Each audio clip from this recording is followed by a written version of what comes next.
In the next 10 years, from 1990 till 2000, I spent 22 hours a day for 7 days a week, 365 days working and trying to bring myself from a boy, skinny boy, who came out of war and totally lost, to the guy now who's delivering a vision and a mission globally. I came across many negativities from all of those. We didn't have Facebook then, but a lot of people around us. And I spent 4 months crying by the bridges of River Thames. And I wondered, how can I transform this so no human being has to go through the same journey? Surely there's something out there that makes us express ourselves to our highest self. So I started that journey. And I worked very hard. And the first time I had a roof over my head, it's a total stranger who happened to be from Macedonia, where I come from, who looked at me and said, "You need somewhere to sleep." It was the first woman who approached me, asking me why I'm on the streets. There have been many events and many people I've met globally where we simply, in our search for ourselves, we forget what's happening in the bigger world. We tend to look around our garden. But if our neighbor, their garden is destroyed, we have a fence. How many of you in here have grown up with doors open? Family homes, door open. Few of you. Now, it was difficult, very hard, for me to accept in myself, having been brought up by parents who worked so hard to educate us, but also build the country, and suddenly civil war destroyed everything I knew to be a reality. It was difficult to understand why people will shut the doors. It was extremely difficult to understand why people talk badly about immigrants. It was impossible for me to read an article in the 90s where every article through every single election talk about badly about immigrants. And our daily negativity comes, I did not see it in here, but who in here agrees that everything we've been sold and all the media brings a lot of negativity in our life? Raise your hands. All of us. Now, I will share with you guys a very simple methodology that will really help you to be able to filter that. And the easiest way to filter, I will share to you a very simple thing that you can use right now through all of your life, and not just this life. So we have light and we have darkness. Acceptance that we have both. But I would like you to imagine now, I can go anywhere around the world, and I meet people with a lot of problems and a lot of physical and emotional problems that I have to go through and heal. Now, at the beginning of my journey, I used to embody that and used to leave me drained. Any therapists, healers in here, coaches, people who work with people? Okay? And it becomes very difficult for us. How do we handle that negativity for us to be able to remain in the space of love and light? Now, in that search, I also realized when I'm being pure light and when I'm vibrating at that energy, no matter where I am, I do not need protection. I spent 40 years of my life going to healers, going to coaches, studying Kabbalah for 7 years, and wearing my protection band. Any one of you has done that? Wearing some light being. In the presence of light, you will never need protection. And when we invoke that light in every single cell in our body, look what happens. We have light, and I have darkness. Darkness can be all of those, and plus everything else in the society that invokes the negative energy. So I would like you to visualize me holding a ball of light and me bringing darkness to it. What happens? Light wins. For this lovely lady in there, it's about winning. What else happens? What happens when darkness approaches light? This fades, disappears. At the back, please. What happens in the presence of light? Lovely ladies over there. Over here. Rim, what? It gets rid of darkness. Okay, I'll share with you my thoughts. You can agree or disagree. So when we have light and we bring darkness into it, it naturally transmutes and becomes light. And they're not competing energies. So it's not about competition. So the two are always constantly making love with one another. We've just learned to label and judge. But as we raise our own vibration, as we go through every single part of our consciousness, and as we start radiating that vibration, you will create most unique opportunities. So, are you ready for a secret formula? Yes? And that secret formula has 7 letters. Anybody can think of it? No? I guess I know it, so you know, it's easy for me. And the first letter starts with A.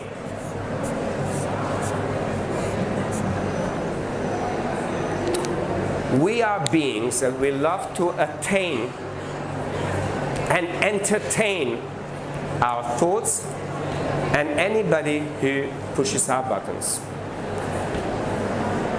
We love to have that chatter in our mind until we resolve it or we get back at them. But we forget your body is like exactly the same as the computer memory. It will remember everything you have ever done. Thank you. And when we attain information,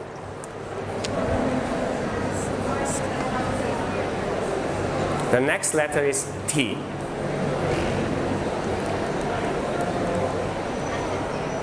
What's that?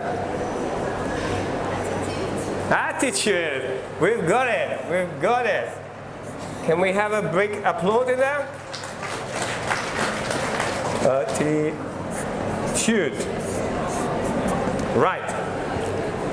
So, when we have that, in every moment in our life, we can actually change our attitude. So, we don't really need to attain it. We can accept. But why don't we? Why don't we ask ourselves, why do we have to attain negativity? Why do we believe that negativity starts outside of ourselves? Why don't we start within the self and say what is within the self that generates the signal that picks up all this negativity and brings it back into my life? How can I transform that? How can I transmute that? And how can I get inspired from within myself to really, really create the transformation that becomes very unconditional, and delivers the evolution of my soul. When we start really asking big questions, we set ourselves on fire from within.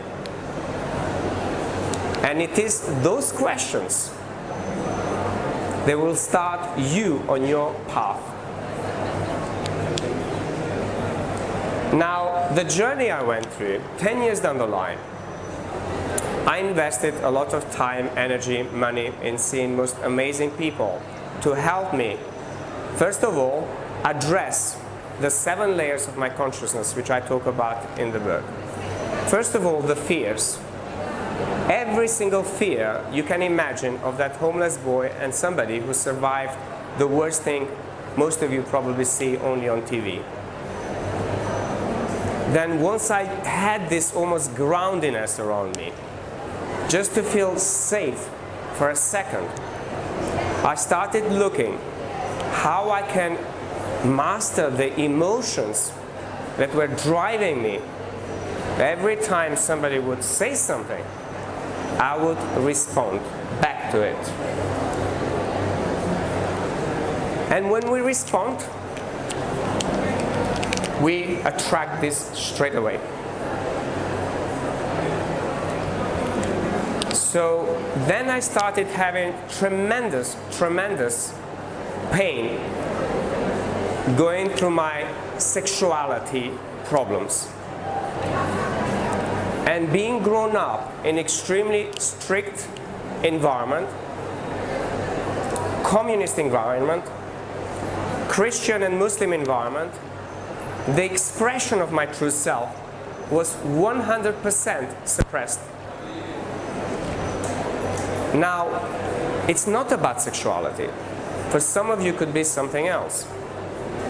As a woman, it could be your freedom to do whatever you want, date whoever you want, or not date or not married, have children, not children. It does not matter. What matters is that truth within the self that's being suppressed. And when you don't allow yourself to simply speak your truth, your entire inner world, it's in turmoil. And you will never allow that beautiful self to emerge.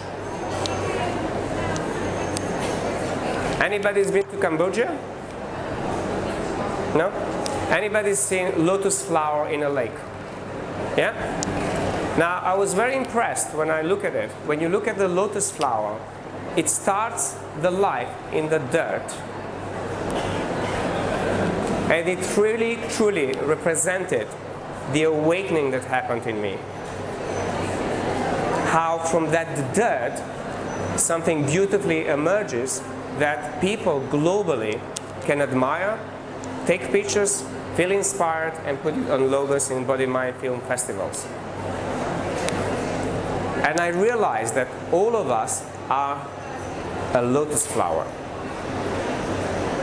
Some of us know it, and some of us, we're going through a journey to truly express ourselves into that lotus. So as I went through that journey through the 90s, I started seeing some amazing people, and then I went into the technology world. I studied engineering at UCL, graduated, and the happiest day of my life was when, after 8 years of my life not seeing my family, suddenly I was reunited with my mom and dad, and I had a diploma in my head. Now, each one of you in here have those moments in your life. Now, we can choose to remain here, or we can choose to simply change the way we look at life and the way we perceive the life, and honor that intelligence in our body that can pause. Pause, have a breath, and before we respond to negativity, we choose love. It is so easy to choose love when people support us. But when somebody challenges us, our ego, they just want to go out there like a lion and fire up everything and eat everything on its way. Now I hope what I have shared with you, I'm being told, there's not enough time, that is inspiring you to start that. Now, through all of those 90s, I ran multi-million pound IT programs, managed many people, and came across so many people who are unhappy and live in a toxic environment. And when we are in toxic environment, it is very difficult to honor that. Until you go through the journey where you're not being influenced by that toxicity, which is one of those T's in here. So when I finished that, and at some point in 2009 actually, after having a secure job and I got myself back to normal, what most people call normal life, I was made redundant. Anybody faced redundancy in here before? A few of you. I went and spent half of my redundancy talking to people who were made redundant. I wanted to understand all of this. How did they feel when somebody tells you, you are redundant? And that's what we do with technology. That knowledge, plus everything else, which I haven't had enough time to share with you guys, led me to create and write a book, which within 4 months became bestseller and endorsed by one of the greatest teachers, Dr. DeMartini, which then led me to write my second book, which is this year coming out, called The Science of Oneness, how we can integrate all of that. So in my first book, I laid down the principles and a very simple mathematical formula every human being can follow and digest the information and be able to expand and grow. And in the second book, I talk about the 8 facades of consciousness and masks that we put to protect that light, and how we can remove those layers and peel our own onion within the self so we can be present, loving,